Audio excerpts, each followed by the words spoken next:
কথা বলতে শিখুন। কথাকে অস্ত্র বানাবেন না, কথাকে ছুরি বানাবেন না।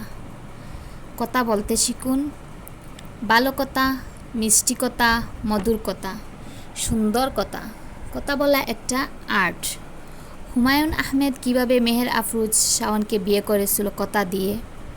সুন্দর কথার ফাঁদে পড়ে শাওন ডুব দিয়েছিল গভীর সমুদ্রে।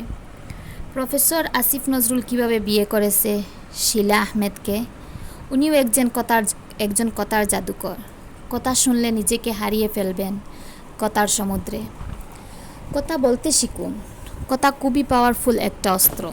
সুন্দর কথায় পৃথিবী আসবে, আর একটা মন্দ কথায় আপনার রাজত্ব চলে যাবে। আপনি দেশ ছেড়ে পালাতে হবে। কেউ আপনার বুক ছুঁয়ে দেখবেন না। আপনার অন্তরে, আপনার হৃদয়ে কি আছে, আপনার কথা দেখবে, আপনার কথাগুলো শুনবে, আপনার কথায় আপনাকে মূল্যায়ন করবে। তাই কথা বলতে শিখুন। ভালো কথা বলুন, হৃদয় থেকে বলুন, মিষ্টি কথা বলুন, ভালোবেসে কথা বলুন। একমাত্র মুখের সুন্দর ভাষা এবং সুন্দর কথা দিয়ে আপনার সুন্দর জীবন গড়ে উঠবে।